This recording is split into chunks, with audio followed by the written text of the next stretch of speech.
Thank you, Mark. I appreciate it. I just want to take a moment to acknowledge that it is my grandmother's 89th birthday tomorrow.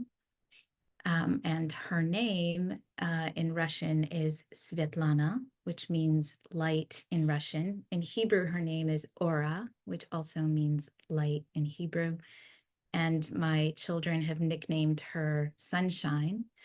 So it is in this month of Heshvan when we don't have a whole lot of light and we're all sort of transitioning and feeling the absence or the reduction of light that my grandmother was born. She was a survivor. She is a survivor of World War II, and her family perished in Babi Yar in Ukraine. So I just want to say I am lifting up her birthday today. She lives in Israel, and so I'm just sending her my love. Having said that, tonight is a full moon. So if you are in that space, which I know my family is, we were just talking about how we're lacking light. Tonight is a full moon. So if you have the opportunity to come outside and take a look, if you're in a place where the skies are clear, you might be able to see the shining full moon. And I just want to orient us in the geography of where we are in the Torah. We are in Parshat Vayera. I always have trouble pronouncing it, but essentially it's the first word of the Parsha, which means God appeared. Right? God appeared to Avram, the first Jew in our tradition, right? The first person, the first human being to come into the covenant with God, and God appears to him. You would think that when God appears to you, that you would be in a place of absolute focus, right? But he says, actually, hold on a minute. Wait, God, hold on. I see there are three strangers walking by. And Avram later becomes Abraham.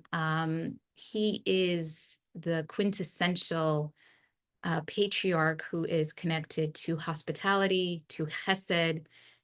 He sort of puts God on hold in mid-conversation because he sees three strangers walking by his tent and welcomes them in. And lo and behold, those three strangers are not just ordinary human beings.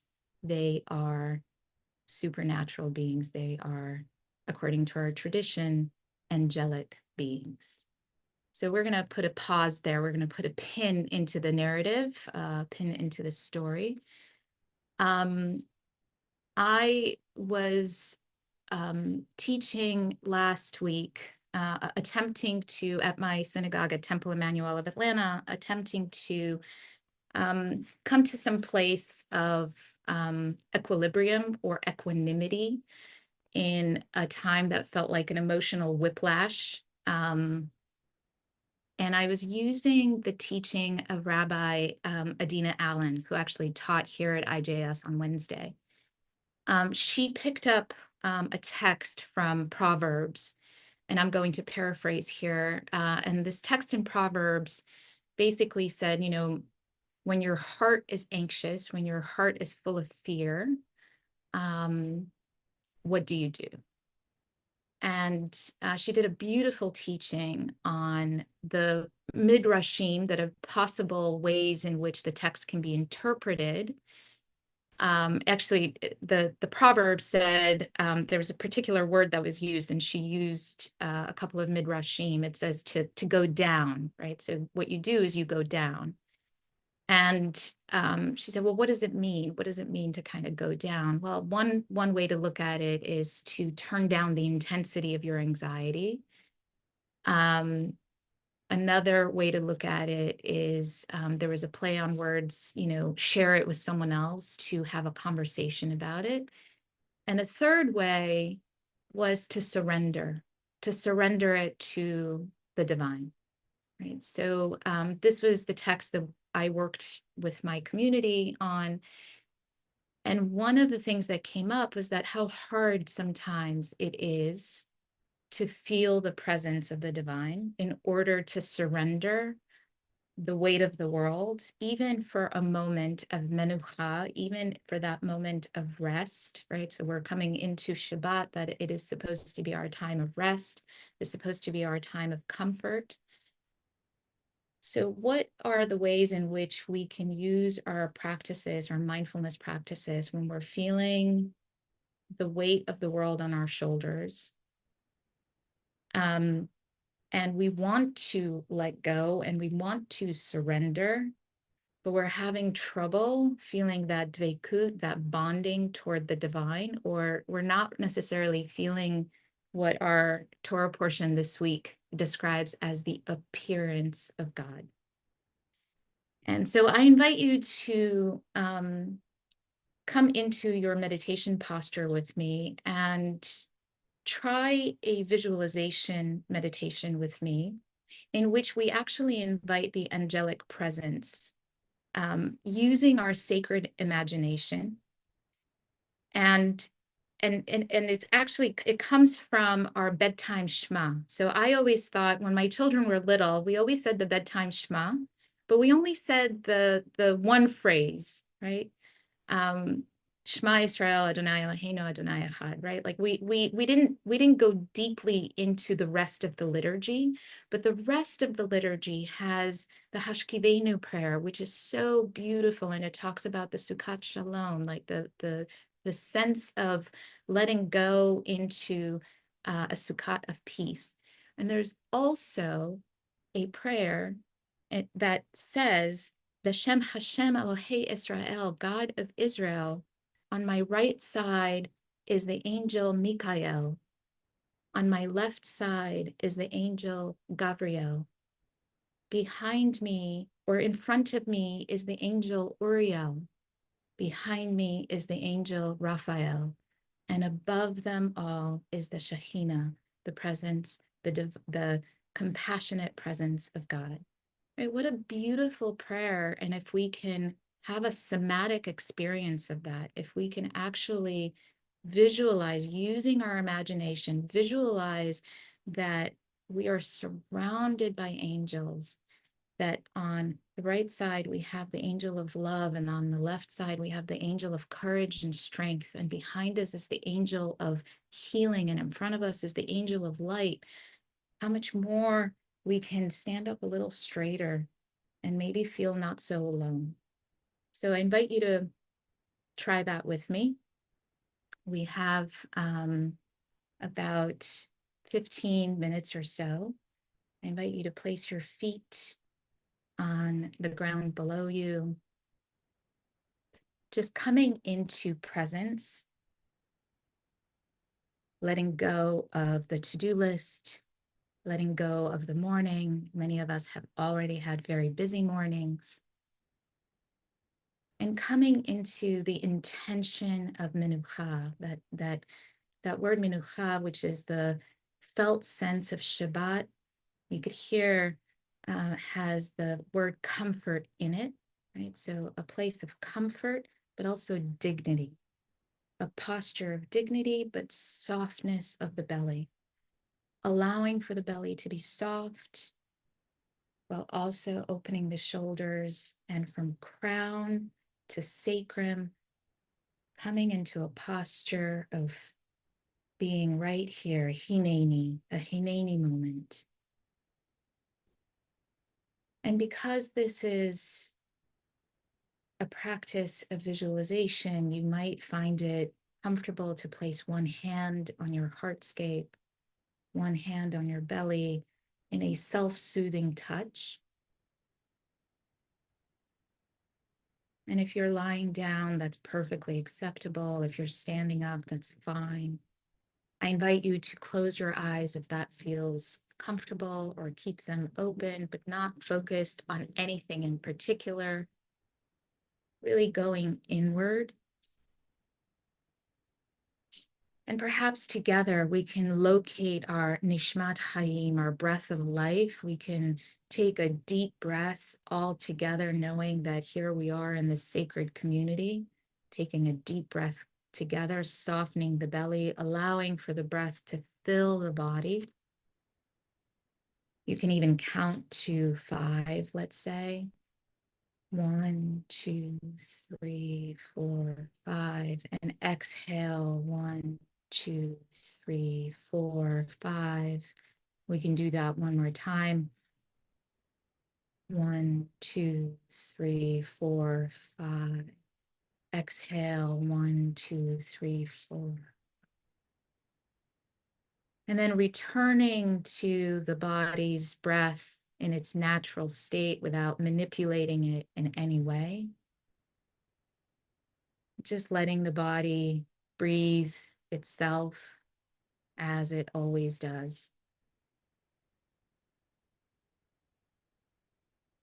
Softening the face,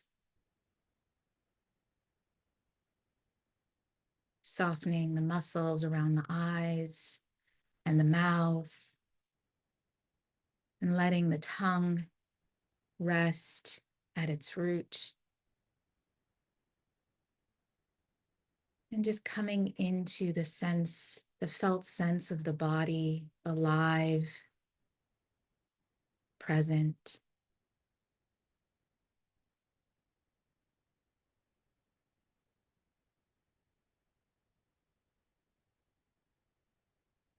And we'll sit here for a few moments, just allowing for the body to settle. Each time the mind wanders, coming back to the breath as the trusted anchor.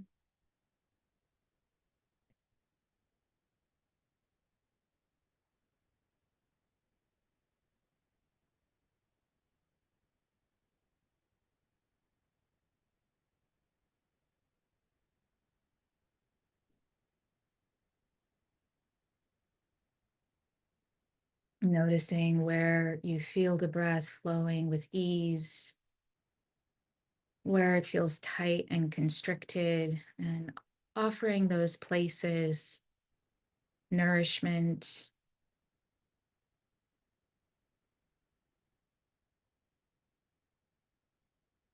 softening.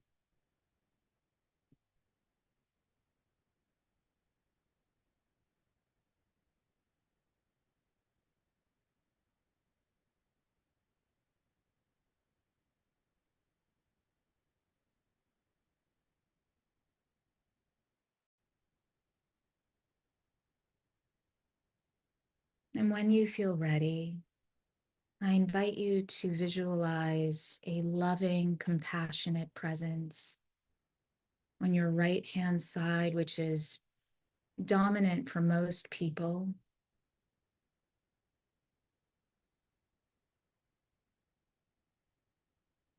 The presence of the angel Michael, who is like you. The angel Michael brings the felt sense of being held and supported, loved.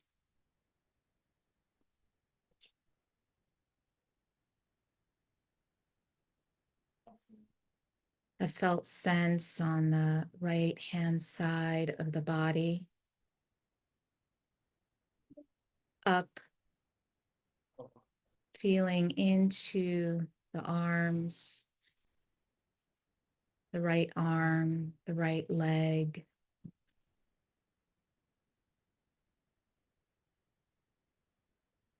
the right side of the face.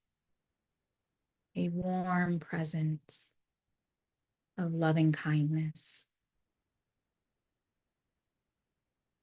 Welcome, Michael, angel of loving kindness, of Hesed.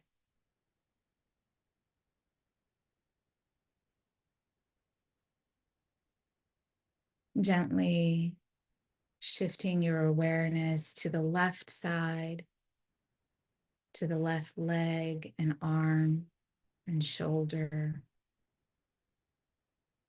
left side of the face, and imagining the presence of Angel Gabriel, the angel of strength and courage, and boundaries. The angel Gabriel, the side of Gevurah. Welcome, Angel Gabriel.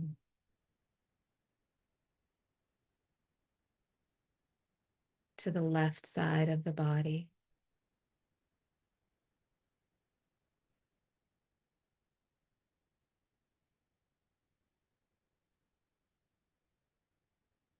When you feel ready, you might imagine of light in front of you, shining light onto the belly and the face and all of the organs of reproduction and your legs, front of the eyes. The angel Uriel, angel of light. Welcome.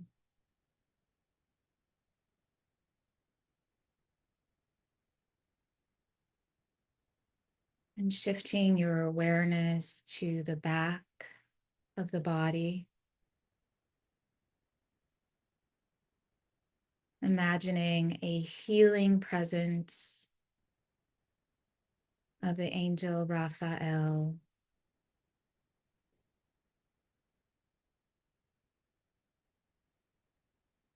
Holding space for the back of the body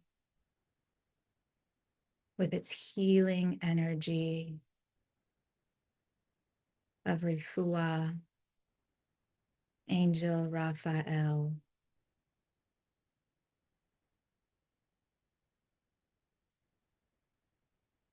Welcome.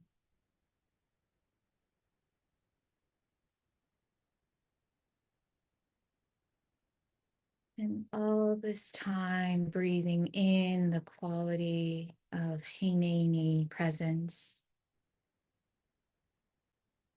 lifting your awareness above the body and just above the crown of the head, imagining Shekhinah holding presence above the body, compassionate presence, one of strength and healing and light and loving kindness. Shekhinah holding and protecting the body.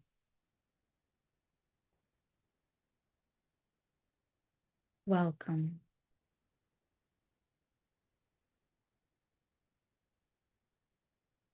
And here we'll sit for a few moments. If this practice feels comfortable and you feel at ease, feel free to continue with visualizing the presence of angels and the Shekhinah above. Or you can let the practice go and simply stay with the breath as the trusted anchor with its wave-like nature.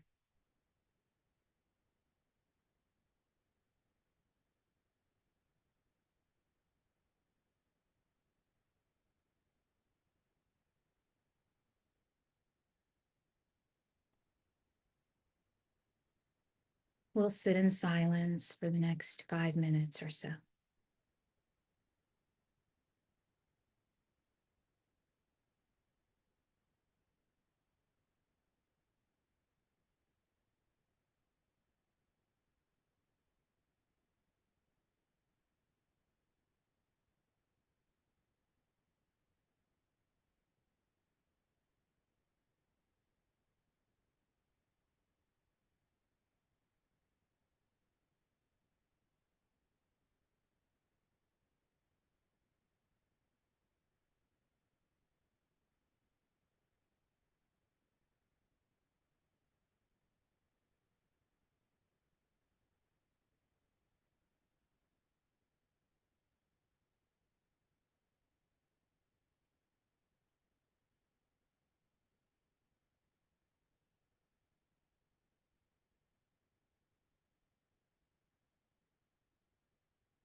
On Shabbat, we often sing Shalom Aleichem, Shalom Aleichem, Shalom Aleichem, Elyon.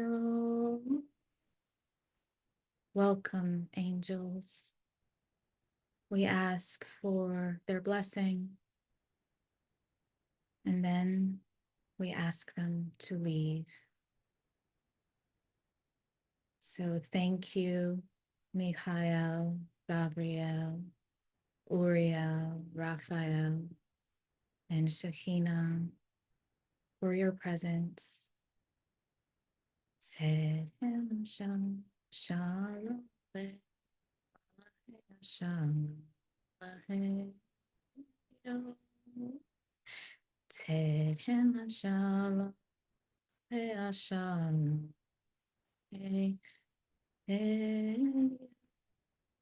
Tzedem, you can leave. Thank you. Thank you.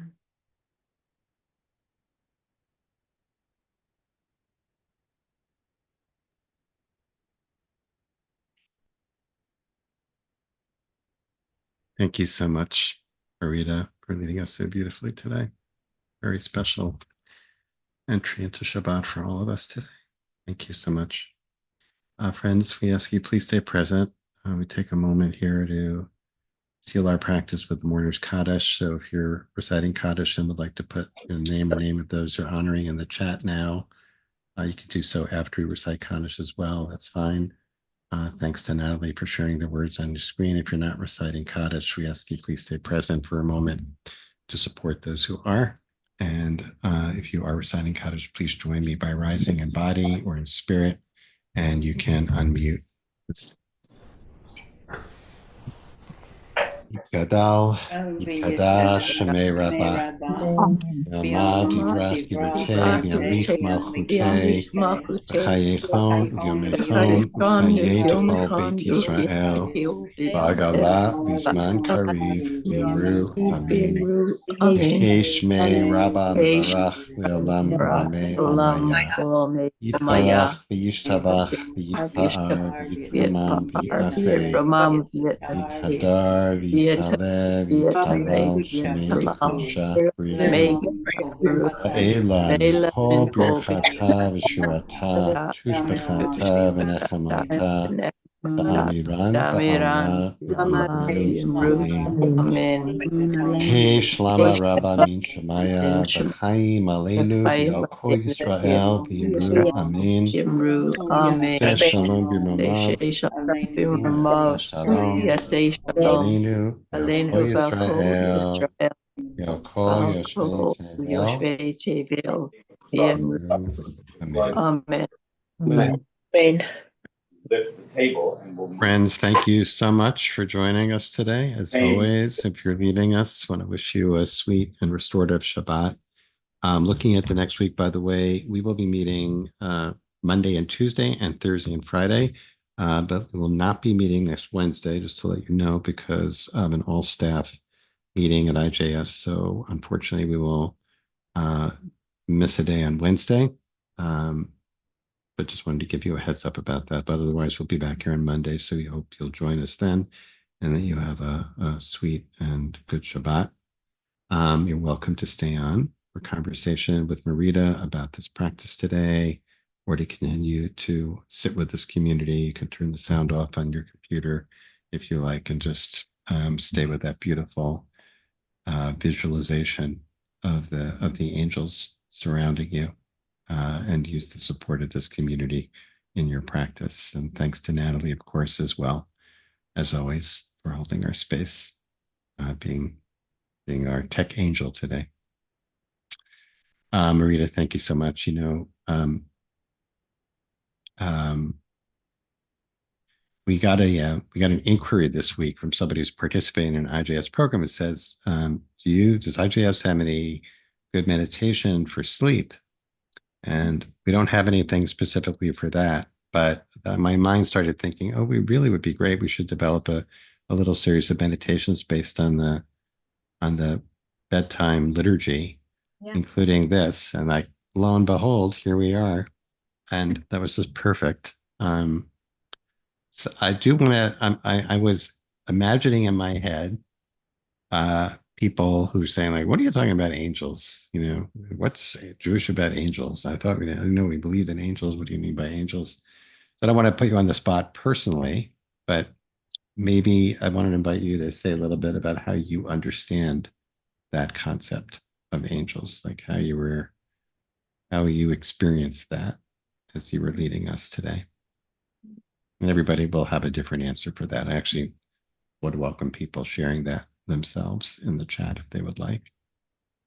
What does it mean to you to have an angel to the right, an angel to the left, an angel before, an angel behind you, an angel above You know, you? I I have, this is a long time practice for me.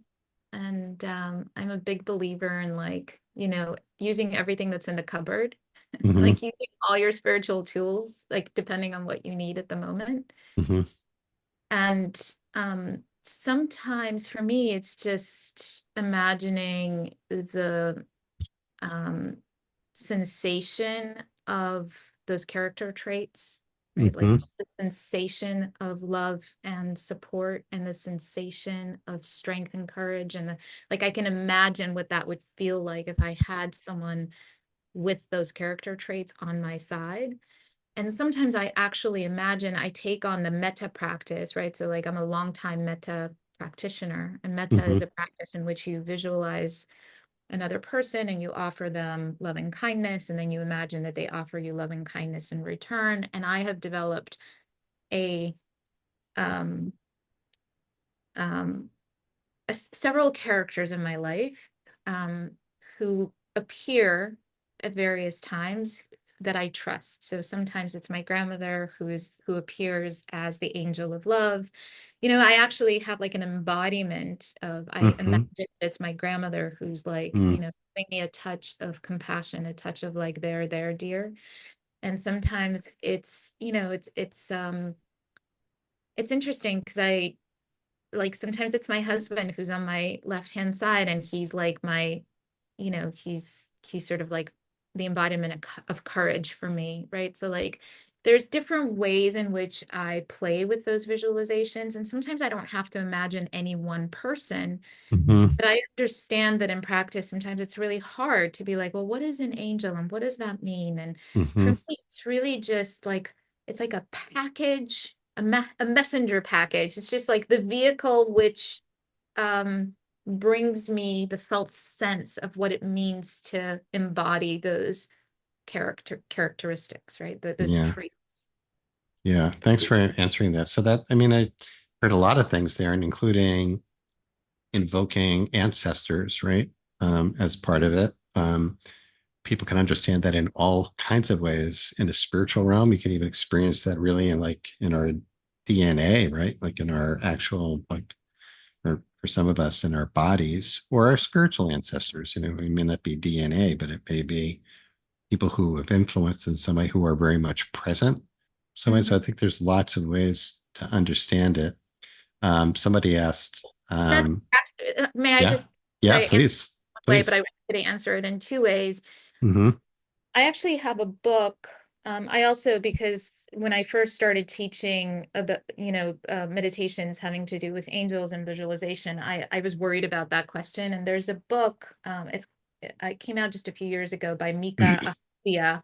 And I don't know, maybe it's Mika Ahuvia. This is a book of mm. academic, right? It's an academic, Oh, so it's there you go. but It's a real thing. it's a real thing. The title is On My Right, Michael, on my left, Gabrielle, and she goes through all of the sources in our tradition. And it's a work of, you know, it's an academic work with all of the footnotes and all of the sources of, like, where it was published in 2021, and it's very helpful. I don't have time, when you only have 10 minutes to teach and then 20 Hmm. minutes to do a meditation, there's not enough time to give the sources. Hmm. But angels are very much part of our tradition. And in fact, like Jacob wrestles with the angel in this Torah portion, an angel shows up to prevent Abraham from, from killing Isaac, right? Like there's all these narratives, which I don't know how the angels disappeared from our like day-to-day acknowledgement in the Jewish tradition. I'm not sure. Well, But it's probably, I'm imagining this is part of the residue of the Enlightenment, right? That yeah. it's right. Yeah. It's about one with all the spiritual aspects. There was a question about why you sent them away at the end, but you want to say about that? Just want you explain that? Yeah. Yeah. Well, Why? so the prayer, the Right. song that we sing, right? So when we Right. sing Shalom Aleichem song, we say, "Welcome, angels. Mm-hmm. Come into our home, bless us." And the end of the song is, "And go on your way." Right? Like Mm-hmm. that is part of the song. It's like, go on your way. The thing, I mean, according to the Zohar, look, it's not just the angels that are present everywhere, but they're also, once you open yourself up to the supernatural, there's all kinds of things that so the idea is that we have these gates, right? And like when we open the gates of the imagination, Mm-hmm. we want to be very careful about what we let in and what stays and what goes. And so I think that song acknowledges that, like, Yeah. okay, thank you for coming, and now you're welcome to go.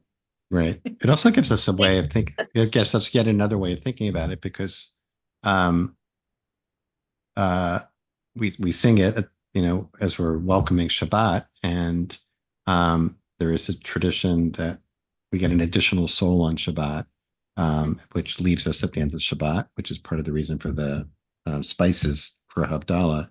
But the way I'd like to think about that is not that we have an additional spirit, but that we have an additional level of awareness of the spiritual realm.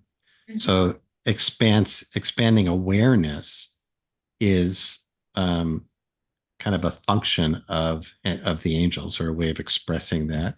And also the Hebrew word for angel, malach, literally means messenger, right? Mhm. It's a message. Anything that conveys a message or awareness of Mhm. something that we were unaware of is angelic in that way.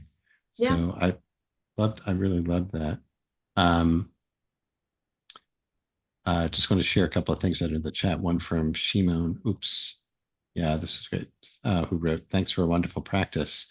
Reminiscent of a practice I've added to my morning routine from Elazar ben Moshe Azikri in Sefer blah, blah, blah. And he gives the source. At this time, they would imagine the light of the Shekhinah hovering above their heads, and then as if the light were flowing downward and infusing the entire space around them, they would sit and bask in the light, and they would naturally tremble and rejoice in their trembling." That's Um, beautiful. Wow. really beautiful. And then Nancy Snyder wrote that Rabbi Sam Feinsmith once suggested imagining the body as an energy field, and that she felt the energies of the angels, quote, angels intermingling with, quote, her energy field in Mhm. some way. Yeah, So relate to that. Yeah. yeah, doesn't have to be like an extra, the angels are out there, but there's this kind of referring to awareness of that energy, awareness of the of the loving kindness on the right, and that it was just it was Well, beautiful. I want to mention, it's such a beautiful tradition too. The loving kindness is on the right? Mm-hmm. Like the dominant, usually for most people, like I'm raising a child who's left-handed. Actually, she's ambidextrous. But for most people, the right-hand side is dominant. So it's like Mm-hmm. a beautiful aspect of like, okay, that's the dominant. Like you always lead with love and kindness. You always lead with compassion. And on your left side, which is less dominant, that's the Gevura side. That's like the Mm-hmm. strength and the judgment. And, but we need both. We need the Right. balance of the two. Um, and it's I just I just want to go back to, because sometimes so much can get lost when you only have 10 minutes to explain it. Mm-hmm. I really treasure this practice when I need to surrender, right? Like when I feel like, okay, there's some, I need extra strength. It's like I need an extra soul. I need the extra feel to hold all of what I'm holding. And in a way, over the years, I've developed that sense of like, and I think it's so beautiful that it is done at bedtime, that you can just like, you could say, Let look, go. done. I have done my to-do. I have done as much as I can do of my to-do list. I have done as much as I can do of my worry list, right? And now I'm just going to ask for some help. And I'm going to try and cultivate that presence because I don't always feel it at the snap of my finger. So I'm going to try and like use the gates of my imagination to bring it forth, to really cultivate it. Mhm. Well, we commend this practice to you at nighttime. I know that it will stick with me, Marita. Thank you. It's a very helpful reminder. I know when my kids were very little, I had this CD back then. It was just CDs by Rabbi Julia Andelman of the bedtime Shema and the whole bedtime liturgy. I don't know if you've ever heard it. It's still available. It's available on, music streaming platforms. Highly recommend it, which includes this and also other liturgy that involves invoking angels, including one that's based on the blessing of Jacob, of Yaakov, of his grandsons, Hagoel, um, Hamalach Hagoeloti, the angel who has saved me, redeemed me, bless these children. This invocation of angels at bedtime, like you're saying, like when we basically are turning over controls, Yeah. um, and letting go of control completely, surrendering to sleep. It's such a beautiful practice. And boy, we could use it right now. Thank you so much. Thank you. Thank you. Thank you so much, Marita. And happy birthday to your grandmother. To May she sunshine. live and be well. Sunshine, that's really beautiful. Thank you for bringing her presence in. Speaking of angels and angelic powers, that's beautiful. Really appreciated that.